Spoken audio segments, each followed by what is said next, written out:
পয়লা June থেকেই অন্নপূর্ণা যোজনা বিজ্ঞপ্তি দিয়ে জানিয়েছে সরকার। লক্ষ্মীর ভাণ্ডারে প্রাপকরা সরাসরি অন্নপূর্ণা যোজনার টাকা পাবেন। পয়লা জুন থেকেই তারা অন্নপূর্ণা যোজনার টাকা পাবেন বিজ্ঞপ্তি দিয়ে জানিয়েছে সরকার। বিস্তারিত কথা বলবো, আমাদের প্রতিনিধি অর্ণব মুখোপাধ্যায় টেলিফোনে রয়েছেন। অর্ণব, বিজ্ঞপ্তিতে সরকার কি বলেছে? দেখো, যেটা জানা যাচ্ছে যে সরকারি বিজ্ঞপ্তি জারি হয়েছে এদিনই, এবং সেখানে বলা হয়েছে যে সমস্ত মহিলারা যারা এই স্টেটে বসবাস করছেন তাদের জন্য এই অন্নপূর্ণা যোজনা সেটা চালু করা হচ্ছে, এবং তাদের এম্পাওয়ারমেন্টের জন্যই এটা চালু করা হচ্ছে। ৩,০০০ টাকা প্রতি মাসে তাদের সোশিও ইকোনমিক আপলিফমেন্টের জন্য এটা দেওয়া তাদের হচ্ছে। এবং এক্ষেত্রে বলা হয়েছে যে কারা কারা এলিজেবল সেই জায়গাতে যেটা বলা হয়েছে, যাদের বয়স হচ্ছে 25 থেকে 60 বছরের মধ্যে, এবং যিনি কোনো সরকারি বা আধা সরকারি কোনো চাকরির সঙ্গে যুক্ত নন, এবং যিনি কোনো ইনকাম ট্যাক্স পে করেন না, তারা হচ্ছেন এইটার জন্য আর কি যোগ্য বলে বিবেচিত হবেন। বয়স হতে হবে 25 থেকে 60-এর মধ্যে, এবং কোনো সরকারি বা আধা সরকারি কোনো কিছুতে তিনি যুক্ত থাকবেন না, আর হচ্ছে যে তিনি ইনকাম ট্যাক্স দেন না, এরকমই লোকজন হচ্ছে মহিলা যারা রয়েছেন তারা হচ্ছেন এটার জন্য অন্তর্ভুক্ত হতে পারবেন। এবং এটা ডিবিটি অর্থাৎ ডিরেক্ট বেনিফিট ট্রান্সফার হবে, এটাও বলা হয়েছে, অর্থাৎ ব্যাংক অ্যাকাউন্টে এই টাকাটা সরাসরি পৌঁছে যাবে। এবং 1 জুন 2026 থেকে বলা হচ্ছে যে নিউ অ্যাপ্লিকেশন এবং online application facility shall be launched in the Annapurna Yojana portal with effect from 1 June 2026। সেটাও বলে দেওয়া হচ্ছে যে কিভাবে তোমার যারা নতুন অ্যাপ্লিকেশন তারা 1 জুন 2026 থেকে কি সুবিধে পাবেন। এবং এক্ষেত্রে তোমার পুরো দায়িত্ব দেওয়া হচ্ছে ডিস্ট্রিক্ট ম্যাজিস্ট্রেটদের, এবং কলকাতার ক্ষেত্রে পুরো কমিশনার তারা এই পুরোটা দায়িত্বে থাকবেন।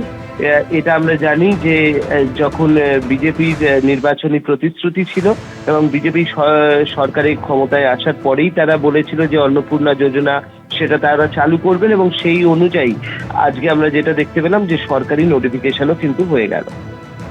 ধন্যবাদ।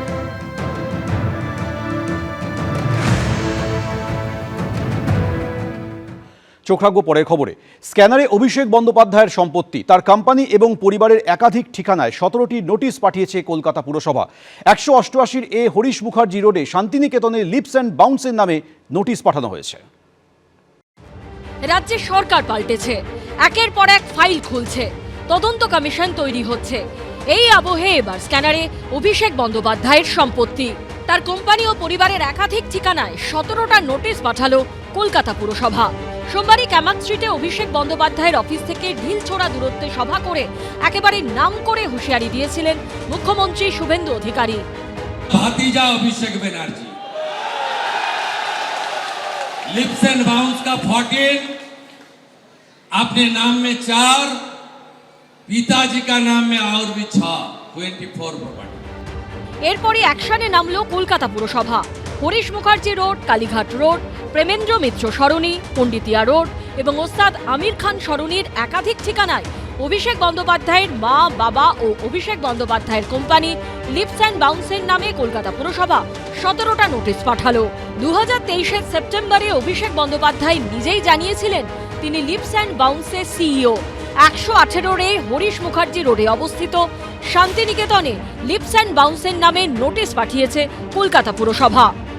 কলকাতা পুরসভা 188 এ হরিশ মুখার্জি রোডের এই বাড়িতে নোটিশ দিয়েছে, এবং এই নোটিশ দেওয়া হয়েছে লিপস অ্যান্ড বাউন্স প্রাইভেট লিমিটেডের নামে। এখানে যেটা বলা হয়েছে যে অবৈধ অংশ রয়েছে সেটাকে 7 দিনের মধ্যে ভেঙে ফেলতে হবে, অথবা কেন করা হলো, ডেভিয়েশন কেন হলো সেইটা জানাতে হবে। লিফট, এসকেলেটার সেগুলোর জন্য অনুমতি নেওয়া হয়েছিল কিনা সেগুলো জানাতে হবে, না হলে কলকাতা পুরসভা নিজেই অবৈধ অংশ ভেঙে দেবে, এবং ভেঙে দেওয়ার পর তার যে খরচ সেই খরচও যিনি হচ্ছেন ওনার তার থেকে আদায় করা হবে। কেএমসি নোটিশ পৌঁছেছে 119 কালীঘাট রোডের এই বাড়িতেও। 119 Kalighat road, leaps and bounds, তার নামে কিন্তু নোটিশ ইস্যু করেছে কলকাতা পুরসভা। 121 কালীঘাট রোডের এই বাড়িতে 7টা নোটিশ পৌঁছেছে।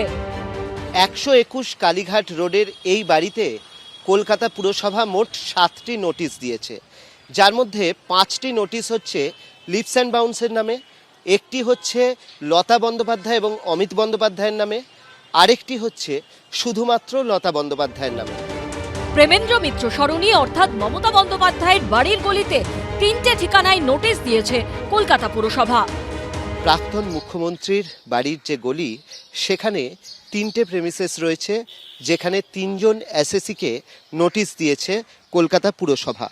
এর মধ্যে আমরা যেরকম দেখতে পাচ্ছি 46-এর বি প্রেমেন্দ্র মিত্র সরণি, সেখানে হচ্ছে লতা বন্দ্যোপাধ্যায় এবং অমিত বন্দ্যোপাধ্যায়, তাদের নামে নোটিশ করা হয়েছে। তার ঠিক উল্টো দিকেই রয়েছে এই 29-এর এ প্রেমেন্দ্র মিত্র সরণি, এখানেও কিন্তু লতা বন্দ্যোপাধ্যায় অমিত বন্দ্যোপাধ্যায়ের নামে একটা নোটিশ করা হয়েছে। এটা হচ্ছে 29-এর সি প্রেমেন্দ্র মিত্র সরণি, এবং এখানে কিন্তু আমরা যেরকমভাবে দেখতে পাচ্ছি অমিত বন্দ্যোপাধ্যায়ের নামে একটি নোটিশ দেওয়া হয়েছে এবং লতা বন্দ্যোপাধ্যায় আর অমিত বন্দ্যোপাধ্যায়ের নামে আরও 2টি নোটিশ ইস্যু করা হয়েছে।